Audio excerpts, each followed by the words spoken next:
our future too. Turning up the fucking. We deserve a future too. Turning up the fucking. We deserve a future too. Turning up the fucking. We deserve a future too.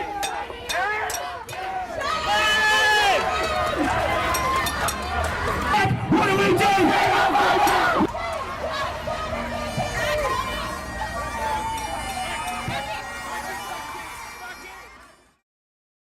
My name is Jason. I'm a Malaysian doing second year environmental science at Melbourne Uni, and I'm a member of the Campus Refugee Rights Club.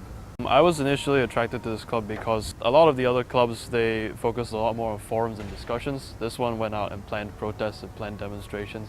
They planned outreach. I saw the refugee rights group and I was like looking around the kind of like the activist groups because I thought it'd be relatively uninvolved politically up until not long ago. People worry about when joining activist clubs and stuff. They worry that, they don't really have anything to contribute and, they might not have the right things to say and whatever. And I definitely, I don't know, maybe other groups are like this. I haven't had an experience, but I definitely felt like it was like a welcoming sort of group in that, you didn't have to feel like you needed to contribute every time and whatever. You could just come and listen, and that was good. And I mean, I've learned so much about all this just from showing up to all the meetings and listening. Like, I think that's a better way to learn, and from just sitting down and reading a bunch of articles, it's good to learn from other people. Yeah. Every time the media mention terrorists, I get offended because I think they're talking about Muslims.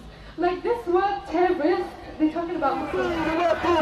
Free the refugees! Please welcome refugees! Definitely the biggest protest I've been to for refugees since I've been involved in the campaign. Refugees are welcome here! I got my hands on the megaphone. I kind of just found myself leading the group as we marched to the Liberal headquarters, which was not what I was expecting, but it was a good thing. I was glad that I did it. It was a pretty uplifting experience, and It doesn't really matter. It's let them land, let them stay. TPVs are not okay.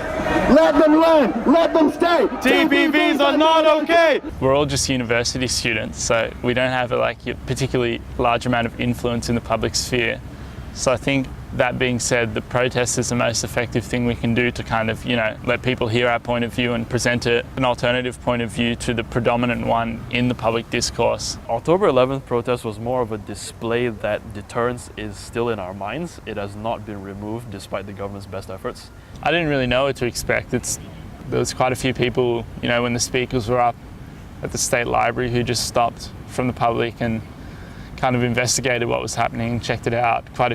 We turned quite a few heads when we were marching through the streets and stuff. So I think that's the main thing, just exposing this alternative point of view to the public and showing them that there are other ways of looking at the situation. It's definitely my plan to stick to the club. I think the way I feel about it is, now that I've learnt the extent of how wrong the Australian perception and treatment and laws regarding refugees are, I think I can't. It's become being involved in the club has definitely become a high priority for me, and I definitely intend to stay on, at least in the short term, and probably for as long as I'm here. One of the main things holding us back is the lack of numbers in the group.